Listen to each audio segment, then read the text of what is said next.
I'm Vic Myers. Welcome to The Resistance. Before I get into today's message, I want to correct something I said in a previous video. I mentioned that the price of oil had jumped to, $110 a barrel, and that was not accurate.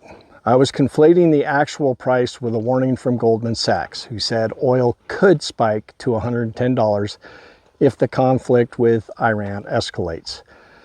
It hasn't happened yet, but the risk is real. I apologize for getting it wrong. Now, back to what I came to talk about today. In his book on tyranny, historian Timothy Snyder talks about how dictators try to control people, not just with guns or prisons, but by taking away their land and their independence. He uses Ukraine as an example. Not Ukraine today, but Ukraine in the early 20th century. And if you ask me, it hits a little too close to home. You see, in the early 1930s, the Soviet Union under Stalin took over private farmland in Ukraine and called it collectivization. They seized land from farmers and turned it over to the state. Those who resisted, called kulaks, were arrested, deported, or worse. Millions of people starved in a man-made famine known as the Holodomor. A decade later, the Nazis invaded Ukraine with similar plans. Hitler saw Ukraine, with some of the most fertile soil on the planet, as a breadbasket for the German Reich. His goal was to push out the locals, take the land, and feed the empire.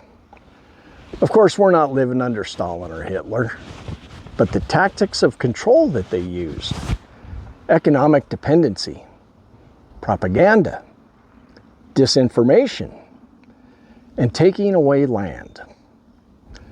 These things are being used today by another authoritarian-minded movement. It's called Trumpism. So let's look at the numbers. Under Trump's China trade war, U.S. farm bankruptcies increased by 20% in 2019 alone. That's the highest rate since the Great Recession. And over 40% of farm income in 2020 came not from sales, but from federal subsidies, making family farms dependent on the government. And get this, more than 40 million acres of U.S. farmland are owned by foreign investors. And the land that they're buying, it's always the best, the most fertile, the most productive. China, Saudi Arabia, and investment firms are buying up land while family farms disappear. And here's the kicker. Much of the right-wing messaging around this crisis blames climate policy, immigrants, or urban elites.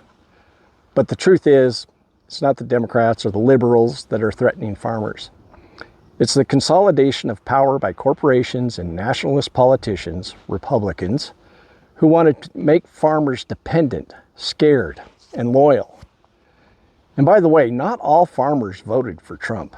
That's a generalization, and it lets real scumbags off the hook.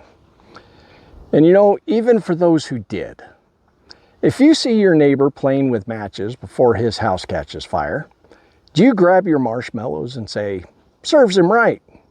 Or do you call 911? You call 911 and help. Because if you don't, well, you'll be making s'mores in your own yard when the fire spreads, right? The bottom line is this. When people lose their land, farmland or a house in the city, they lose their freedom.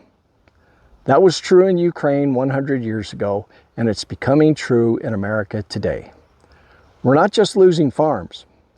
We're losing the foundations of freedom, and we need to stand together and protect it.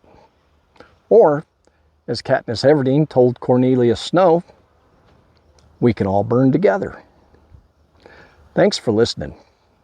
Good day.